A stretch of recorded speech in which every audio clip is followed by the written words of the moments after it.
Welcome to another episode of Stories from the Edge of Life. We once again have a very special guest, Miss Ramya Shankar.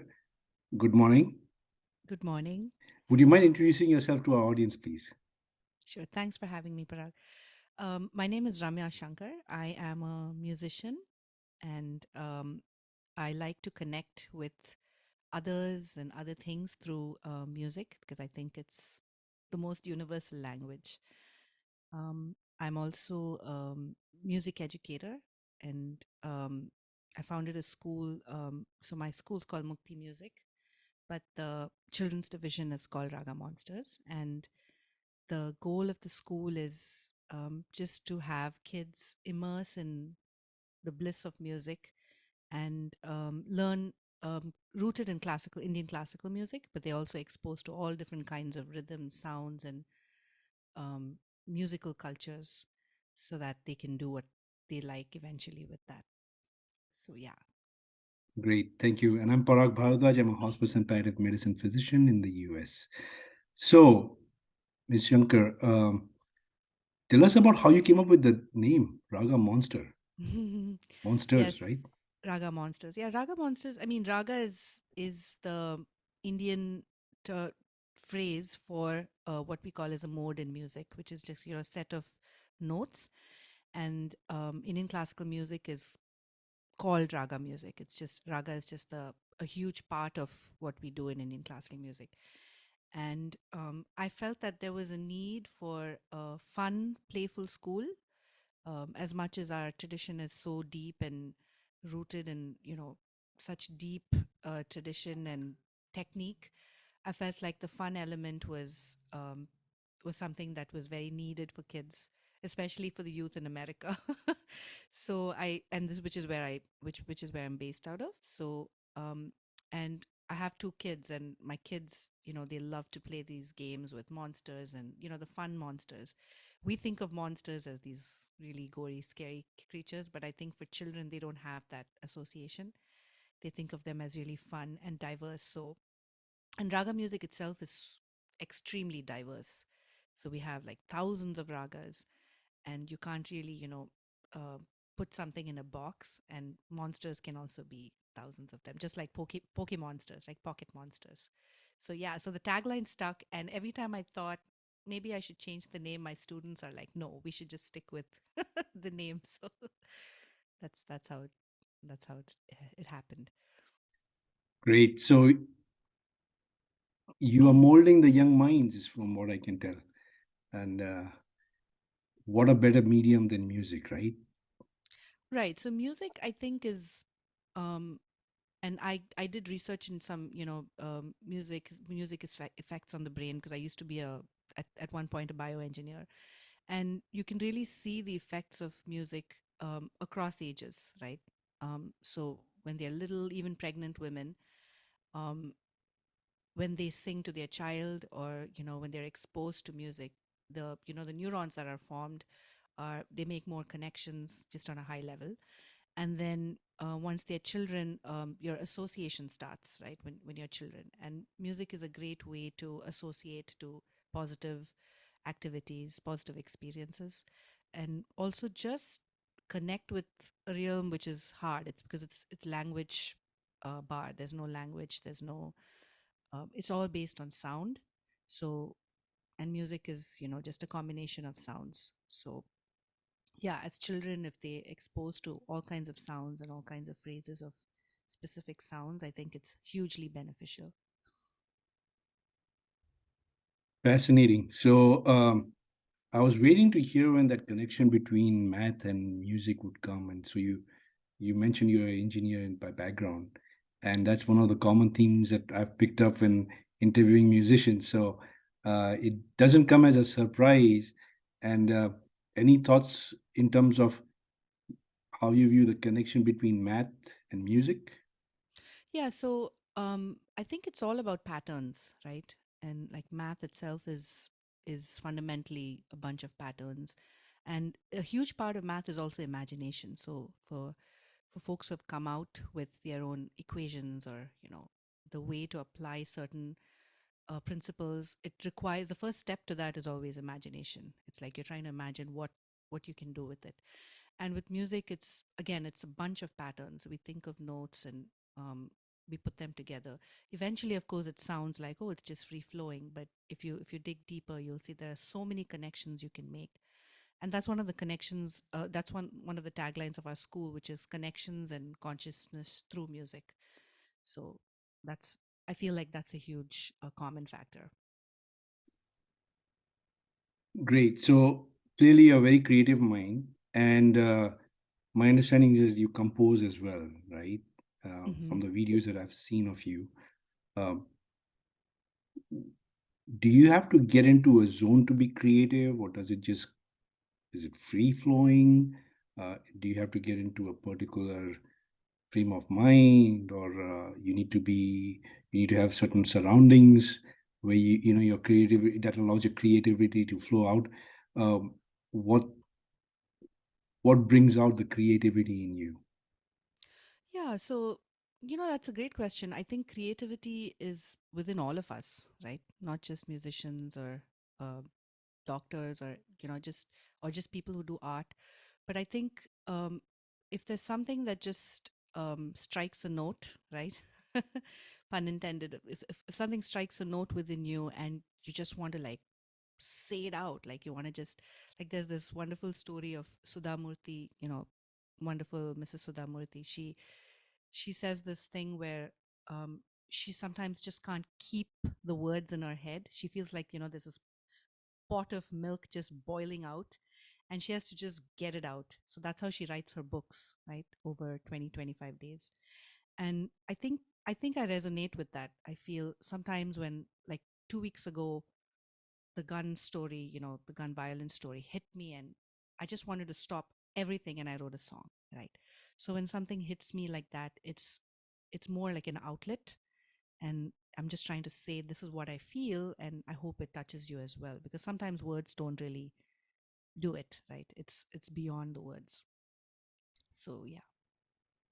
I mean, what is the age limit for one to be a student in your music school? Because it sounds so. I mean, I'm just so fascinated by what you're saying, and I'm wondering if I could apply or eligible to apply for. Well, I have 82-year-olds asking me to teach them and our youngest so far is 2. I would like to open it out more for even younger because the younger you are, right, that's when your brains you may not know it, children may not know it, but they're actually absorbing it. So there's really no age limit, which is why the school's called Mukti Music, the whole school, right, the music thing, but the children's division is Raga Monsters, so it's all the way from like monsters to Mukti. So Yeah. So for our audience that might not be well versed with Mukti, could you explain what that means? right. So Mukti in Sanskrit is liberation from worldly life.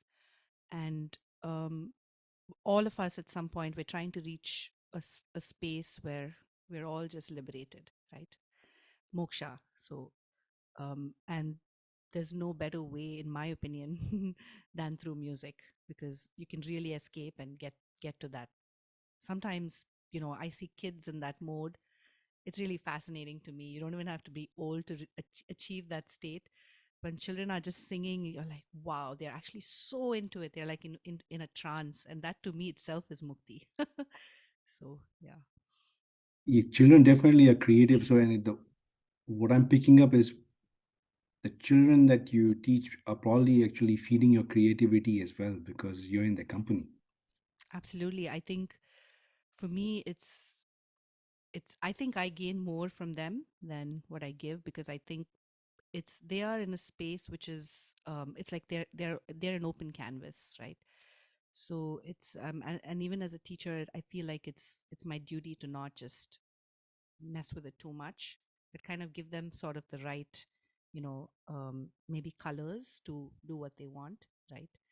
And it's yeah, one learns so much from children, it's just amazing. Great. The one fascinating thing I learned from you in one of our previous conversations was, of course, in our channel we interview musicians who play different music or different instruments, and you basically were able to help me understand that hey, we're actually born with an instrument. That's our own windpipe and our vocal cords. And so that's a very unique way of looking at it. And of course, it's all about sound, right? Mm-hmm. The ability to produce sound and allow it to be soothing to the ears. And we all have that capability.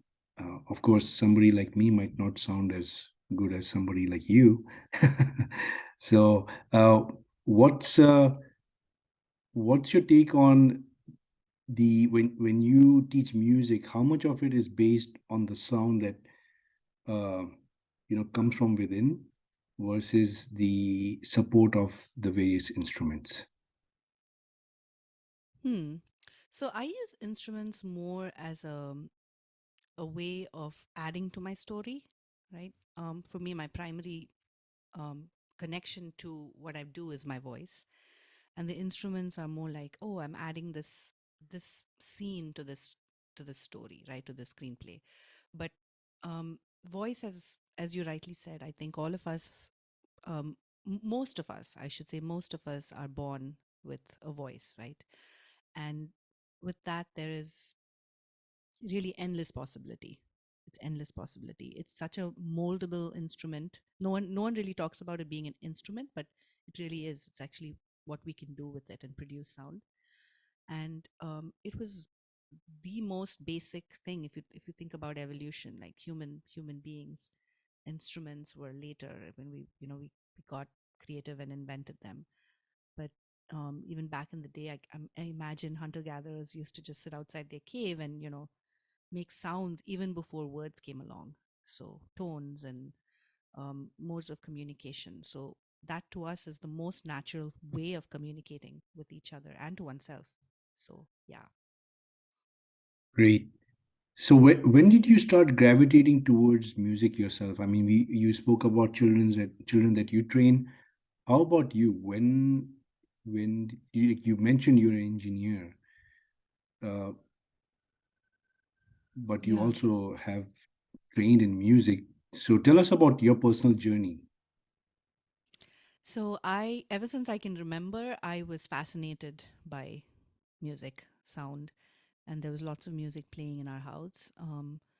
But my earliest memory was like, maybe around three and a half, where I used to just listen to the tape recorder and kind of just reproduce sound. And um, I mean, from what I remember, that was it. That was what was going on in my internal world. Um, the other stuff would go on, but inside of me, that it's like a constant soundtrack, right? It's just tunes used to just free flow. I remember at 6, I used to compose songs, and my brother had a little piano, like a Casio piano back in the day, and he used to learn, and I never used to be, I never had a teacher, but I used to sit and compose all kinds of songs, and for me, it was fascinating because I could say stuff through that I couldn't say through words, and yeah, and that's how it started. And then I think I gave an ad hoc concert when I was 6 or something at a temple, and everyone was like, "Ha, this you sound really good, and you should do this." And I never really thought about that, but I would just do it mainly for what I enjoyed, and it was just not singing; it was composing, it was listening, it was just making all kinds of connections, even through different genres, cultures, so for me, and I think music was a great tool to do that. So yeah, and Yeah, that was sorry, my go ahead. earliest memory. Yeah, and then after that, I did it throughout high school. I would go to different teachers, um, learn. I was very dedicated. If I remember right, I used to go like 3 times a week to my music teacher's house and spend hours together there, help her out with all kinds of chores. Um, and then came a time where, after 12th grade, we had to decide what we had to do.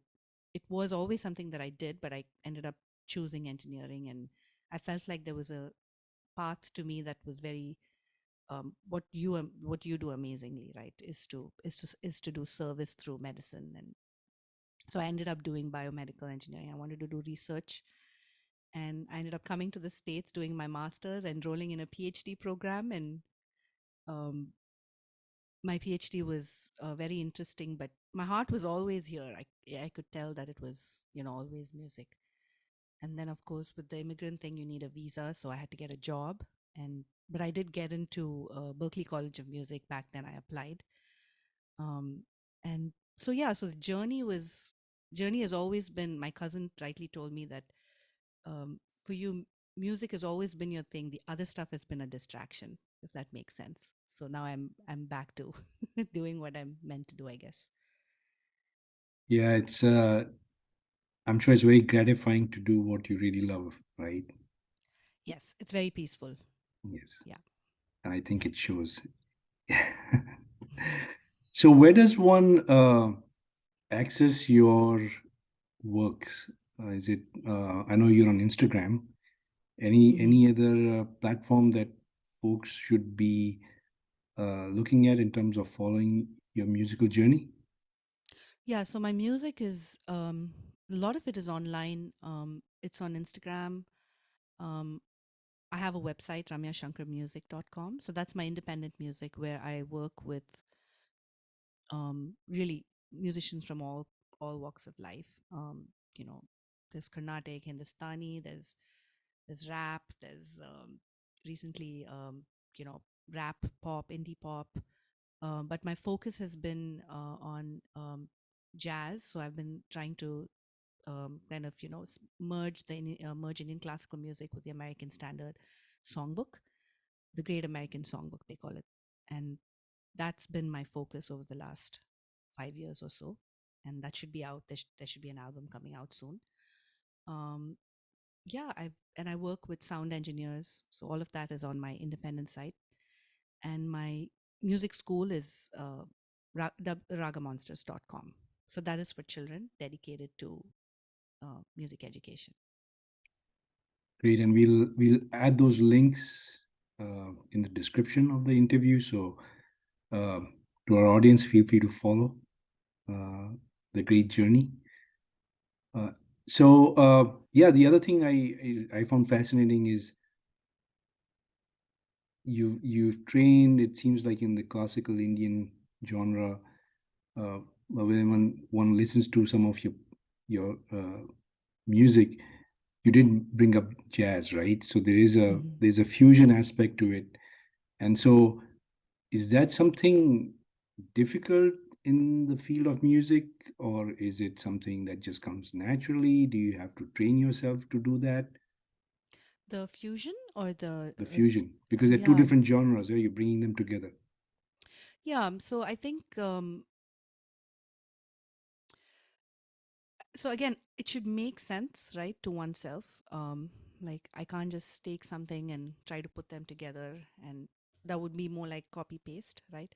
For me, I think if it strikes something within me, like when I started training in vocal jazz at the Jazz Conservatory at Berkeley, I realized that this was something that struck. It hit me like almost like a bus. Oh wow, these lyric, just the description of human emotion. So that part of jazz actually, usually people say, oh, the improvisational aspect is common.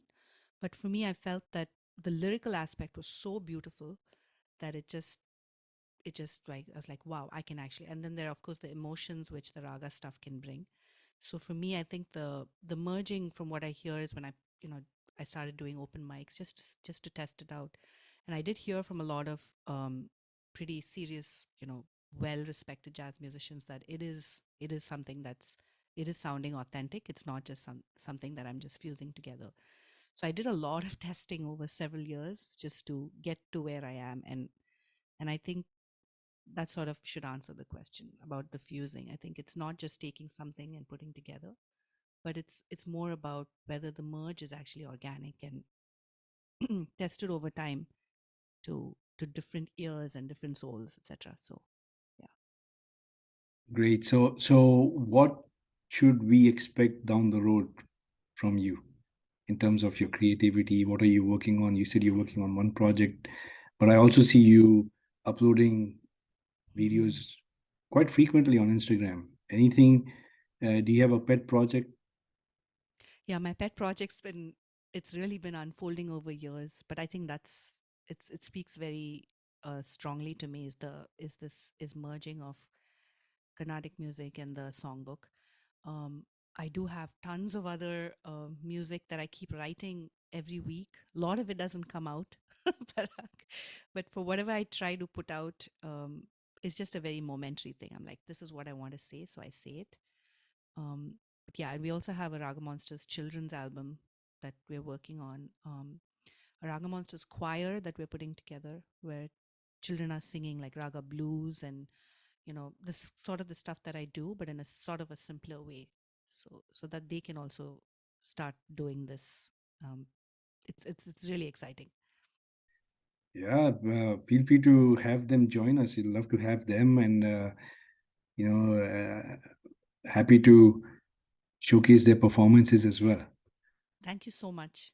Thank you. Great. So this has been a wonderful conversation. I want to thank you for your time and your contribution, and hopefully we'll have you on our channel again. Thank you so much. I really appreciate and all that you do, even in your work. It's really an honor to be here. So thank you. Thank you very much.